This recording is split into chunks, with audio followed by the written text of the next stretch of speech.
And you have dyslexia, right? Yes, sir. Right. So then, like, for you at that age when you're experiencing it, but you don't quite know what's going on, right? Like, it seems like you felt inadequate in that educational atmosphere because you got a teacher that don't really give a fuck about you, teaching you, not speaking to you in the language that you can understand because he's not from where you're from. Yeah, it's traumatizing. It's traumatizing. One, remember that you had to go to bilingual. You were Spanglish. Don't speak Spanish. You got white and black man telling you don't speak Spanish or we'll fuck you up. What are you saying?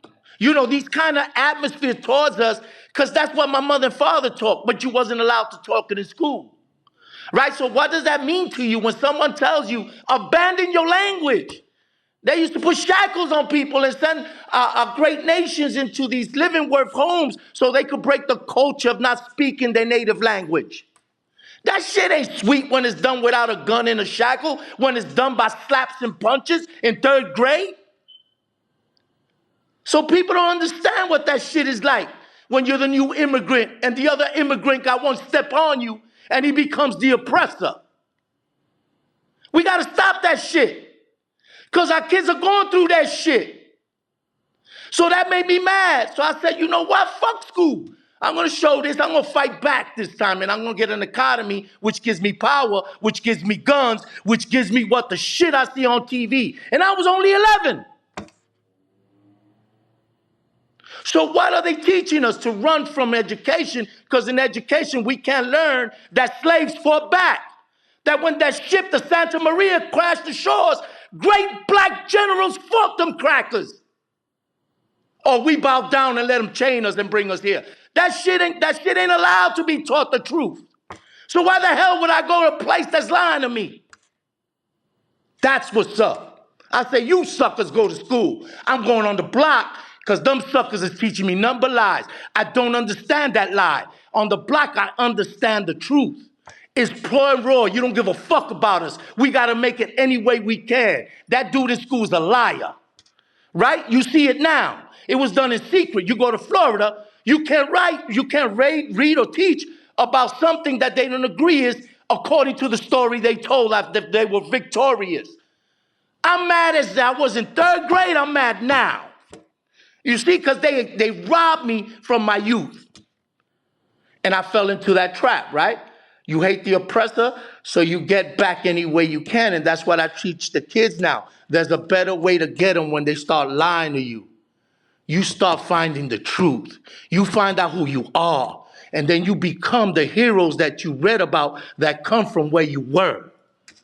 Now you got something to fight for. More than a fucking bike and a pair of sneakers. So, you know, I went through that stage of not knowing who I was, getting addicted, and then finding myself enough to know what was a Puerto Rican and what was pride and what I had to do to maintain it. And that's a life-changing experience. You know what I'm saying, my brother? Right. And we're going to get into that later. But during that time, like you said, when you're being told not to speak your native language, right? When you're you're being made to feel like that's not the right thing. You're being made to feel like you're not good enough. You're not adequate in that situation. Don't be that way, you know, where your real culture is like, be this way, what we're teaching you.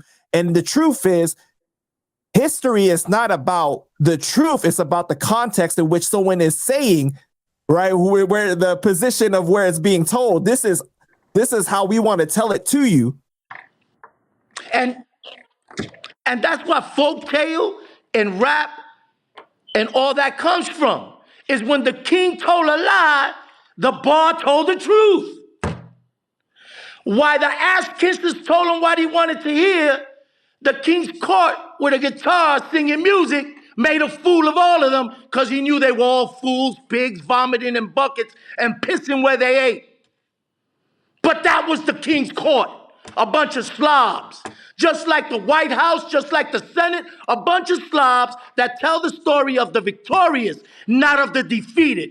Imagine if we wrote the book, if we won. What would we have wrote?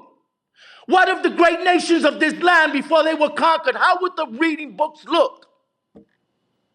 You see, that's what I'm telling you.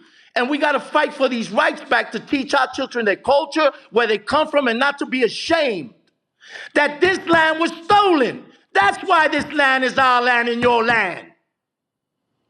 That's what I mean. Till we get back to rapping the truth, and that's why I say that. So when I was growing up and seeing this defeat, what gave me a political view started forming that get out of the addiction and fighting was when I seen Latino people stepping up in those times. Badillo, Lolita Labron, Oscar Lopez, Panama Alba, the Young Lords. You know, they started saying, fuck this, we got a voice too. We're Puerto Rican and we proud more than waving a flag. We're gonna fight for our freedom. We're one of the 2 colonies left in the world. And we're fucking a few miles from us. And we're content. We're content.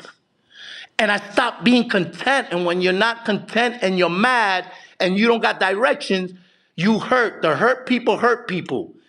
And that's where I was when I was young and I was doing my addiction and selling the drugs, right? I was trying to find self, the reality of what the hell was a Puerto Rican and who was the heroes and how the hell did I end up here in this slum? I didn't make this slum. I inherited it. I didn't blow up these buildings. They were already here. And they telling me it's my fault. So you see, and when we get a grasp of that, real men do real things. And it was time for me to grow up, right? And I had to make hard choices when I was young to make it to the place where I could make better choices because nobody else was teaching me.